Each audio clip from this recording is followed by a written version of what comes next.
एक उपमन्यु नाम के महर्षि थे। वो जब बाल्यावस्था के थे तो अपने मित्रों के साथ वो किसी दूसरे ऋषि के घर खेलने गए, तो वहाँ उन ऋषि ने अपने बच्चों के साथ उनको भी गाय का दूध पिलाया। बड़ा अच्छा लगा। वो जो ऋषि गाय का दूध पिलाए वो उपरोहित कर्म करते थे, और ये जिनके पिता उपरोहित कर्म नहीं करते थे, ऐसे के पुत्र थे उपमन्यु जी। उपमन्यु जी घर आए और कहा हमें दूध पिलाइए। बहुत हच किया, तुमने समझाया कि हम उपरोहित कर्म नहीं करते, हम तो जंगल के कंदमूल फल से अपना गुजारा करते हैं, तुम्हें कहाँ पे गाय का दूध पिला दे। जब बहुत हट किया तो जो जंगली चावल होता है उसको पीस करके उन्होंने दिया बालक से, तो उन्होंने पिया और ये वो दूध नहीं है जो उनके घर में पिया।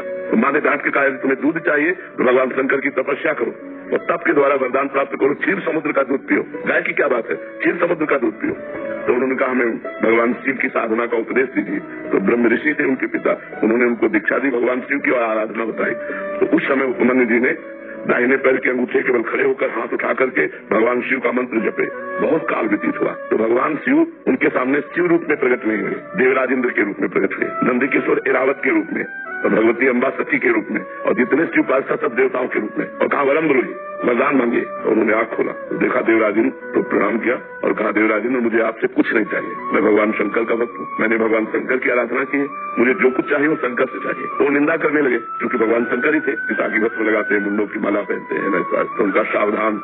हमारे ही सामने हमारे इष्ट की यदि निंदा करोगे तो हमको असमर्थ मत समझो। मैं ऋषि बालक को अगर साथ दे दिया तो आप भी भस्म हो जाओगे। तो फिर वो निंदा शुरू कर दी क्योंकि वो भगवान शंकर ही थे ना। तो उन्होंने कहा देवराज इंद्र अगर भगवान शंकर मुझे श्वान बना दे तो मुझे स्वीकार है, और तुम अपना देवराज इंद्र पद देना था तो भी स्वीकार नहीं है। मैंने भगवान शंकर की आराधना की, अब एक भी शब्द अगर भगवान शंकर के प्रति बोले तो मैं दंड देने में समर्थ हूँ। फिर वो बोलने लगे, तब उन्होंने अघोर मंत्र का प्रयोग किया। ये मंत्र सिद्ध हो जाए तो किसी के ऊपर मारण मोहन वशीकरण उच्चाटन आदि का इसे अघोर मंत्र कहते हैं। क्योंकि हम सभी उपासना से आए इसलिए हमें इसका ज्ञान है। ये ही मंत्र को प्रहार किया जल लेकर के, तो नंदकेश्वर ने जल को लोक लिया और कहा अपने इष्ट मंत्र से इष्ट पर ही प्रहार करते हो।